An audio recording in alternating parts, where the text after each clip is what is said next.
مریض پر گزشتہ 20 منٹ سے جھکا ہوا ڈاکٹر سیدھا ہو کر مڑا۔ عاشق حسین کے کندھے پر ہاتھ رکھتے ہوئے مغموم لہجے میں کہا، بزرگوں، ہم نے اپنی پوری کوشش کی، زندگی اور موت خدا کے ہاتھ میں ہے۔ کسی بھی وقت کوئی بھی معجزہ رونما ہو سکتا ہے، مگر مرض اتنا پرانا تھا کہ مریض کے بچنے کی اب کوئی امید نہیں ہے۔ بمشکل 13 گھنٹے جی سکے گا۔ عاشق حسین نے ڈاکٹر کو دیکھتے ہوئے کہا، کیا میرے جوان جہان بیٹے کے بچنے کا کوئی امکان نہیں ہے؟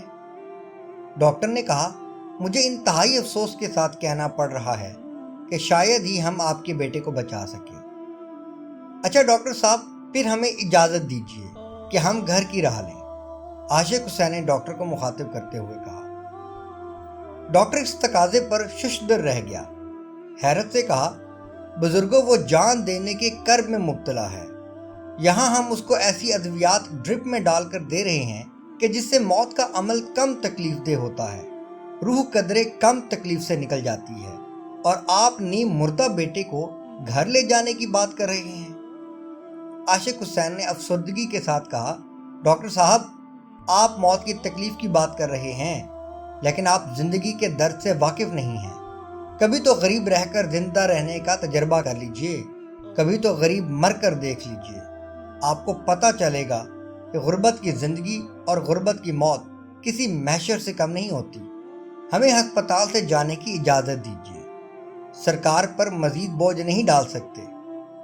ڈاکٹر نے غصہ ہو کر کہا، یہی تو تم لوگوں کی جاہلیت ہے۔ پہلے جوان بیٹے کو خود ساختہ ڈاکٹرز، حکیموں اور پیروں فقیروں سے علاج کرواتے ہوئے موت کے منہ میں دھکیلا، ایک سادہ عام سی بیماری کو اتنا پیچیدہ کر دیا کہ بیچارہ اس دنیا سے رخصت ہو رہا ہے، اب اسے چین سے مرنے بھی نہیں دے رہی ہو۔ کیا یہ آپ کا فرزند ہے یا دشمن؟ عاشق حسین نے پھوٹ پھوٹ کر روتے ہوئے کہا، ڈاکٹر صاحب، اگر یہ چین سے مر گیا تو دنیا والے مجھے چین سے جینے نہیں دیں گے۔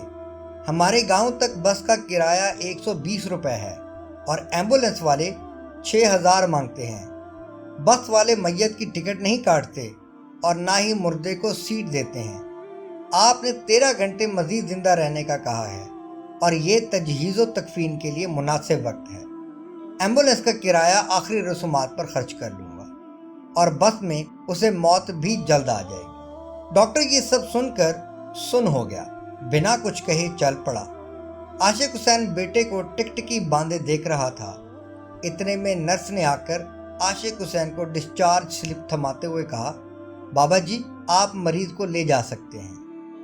عاشق حسین بوجھل دل اور شکست خوردہ قدموں کے ساتھ گاؤں کی طرف چل پڑا۔ بس میں دوران سفر ابھی وہ گاؤں سے کوسوں دور تھا۔ وہ تجہیز و تکفین کے پورے انتظامات کو ذہن میں ترتیب دے چکا تھا۔ آج جمعہ مبارک کا دن تھا، صبح کے 10 بج رہے تھے۔ اسے امید تھی کہ گاؤں پہنچتے پہنچتے اس کا بیٹا جان دے چکا ہوگا۔ گاؤں والے آنن فانن قبر کھود کر تیار کر لیں گے۔ کفن، عرق گلاب، سخات کا صابن، مولوی صاحب کی جائے نماز اور دیگر تمام لوازمات گاؤں کے بازار میں دکاندار کے پاس دستیاب ہوتے ہیں۔ اس نے انگلیوں پر موٹا موٹا حساب لگاتے ہوئے تخمینہ 4500 کا نکالا۔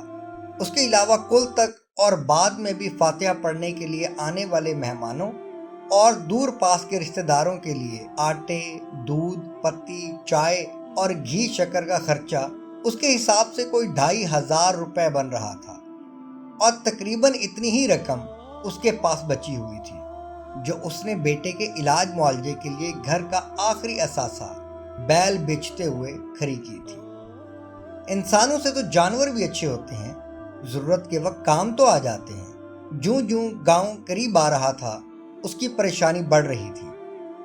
اس نے جنازے کا وقت ظہر کی نماز ادا ہوتے ہی طے کیا تھا اور مغرب تک ساری رسومات ادا ہو چکی ہوں گی، اور مغرب پڑھنے کے بعد مسجد میں گاؤں والوں اور مہمانوں کو جو کھانا اس نے دینا تھا، اس کا انتظام اس سے نہیں ہو پا رہا تھا۔ کسی سے ادھار لینا تو ناک کٹنے والی بات تھی۔ چلو بھر پانی میں ڈوب مرنے کا مقام تھا۔ زندگی بھر گاؤں والے تانا دیتے کہ بیٹے کو ادھار کا کفن پہنایا تھا، گلابو کمہار کے ساتھ یہی تو ہوا تھا۔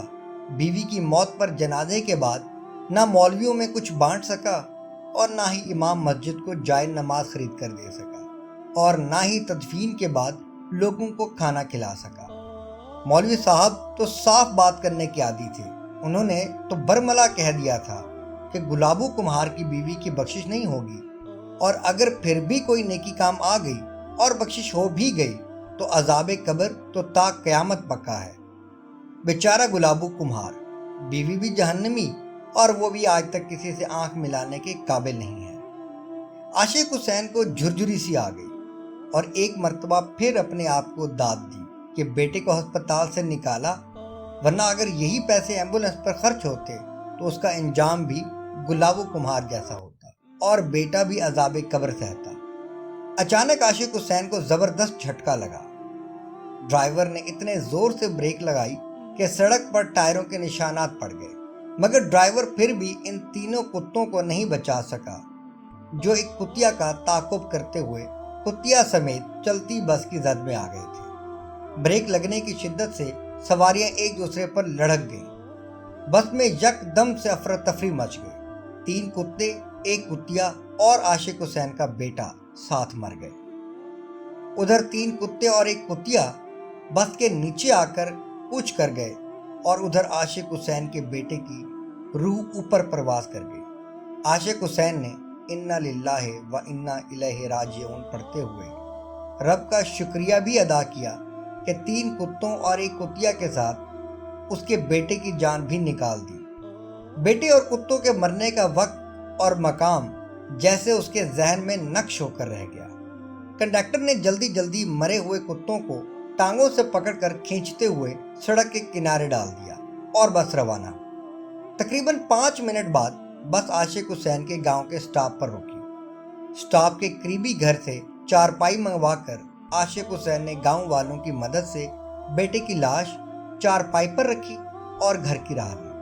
عاشق حسین نے گاؤں والوں اور رشتہ داروں کے حوالے تجہیز و تکفین کے انتظامات کرتے ہوئے چھوٹے بھائی کو ساری نقد رقم بھی ہاتھ میں تھما دی۔ خواتین کے رونے اور گاؤں والوں کی باتوں کے دوران عاشق حسین ایک بڑی بوری میں 1 عدد کلہاڑی، تیز دھار والی چھری اور کام والے میلے اور بوسیدہ کپڑے رکھ کر خاموشی کے ساتھ نکل گیا۔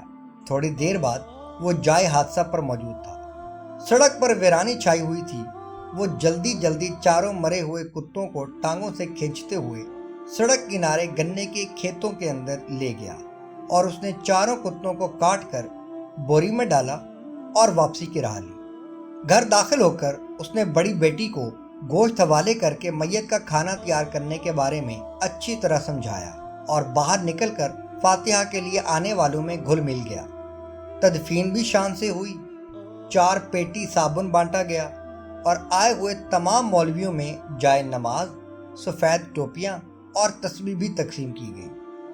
مغرب کے بعد سارے گاؤں کو مسجد ہی میں چھوٹا گوشت کھلایا گیا۔ سب نے پیٹ بھر کر کھایا، خوب واہ واہ ہوئی، سب نے لذت کی تعریف کی۔ عاشق حسین مطمئن تھا کہ انشاءاللہ میت کا ایسا کھانا گاؤں میں کسی کے باپ نے بھی اب تک نہیں دیا ہوگا اور نہ ہی آئندہ 100 سالوں میں کھلا سکے گا۔ عاشق حسین نے ایک بھرا ہوا خوانچہ مولوی صاحب کے گھر بھی بھجوایا۔ خوب دعائیں ہوئیں اور مرحوم کو شہید کا درجہ بھی عطا ہوا۔ اگلی صبح فجر پڑھ کر بھری مسجد میں مولوی صاحب نے عاشق حسین کو مخاطب کیا، بھائی عاشق حسین، رات کو بڑی عجیب بات ہوئی۔ میں نے اور ملانی جی نے اکٹھے ایک ہی خواب دیکھا کہ تیرا برخوردار جنت کے باغوں میں چہل قدمی کر رہا ہے۔ میں نے تو بس صرف یہی دیکھا، مگر ملانی جی کہہ رہی تھی کہ اسے شہید نے کہا کہ ابا کی حویلی بھی وہ جنت میں دیکھ چکا ہے، جس کی سفید موتیوں کی چمک دمک آنکھوں کو خیرہ کرتی ہے۔ تمام جماعت اش اش کر اٹھی۔ عاشق حسین زیر لب مسکرایا، واقعی جنت کا ہر راستہ پیٹ سے گزرتا ہے اور جہنم بھوک کی پیداوار ہے۔ عاشق حسین نے دل ہی دل میں ان 4 کتوں کا شکریہ ادا کیا، اس کے بیٹے اور اسے جنت تک لے جانے کا سبب بنے۔ پہلی مرتبہ اس کے دل سے کتوں کے لیے دعا نکلی۔ اگر ان کتوں نے آج اس کی پردہ پوشی نہ کی ہوتی تو انسان اسے برہنہ کر چکے ہوتے۔ شکریہ۔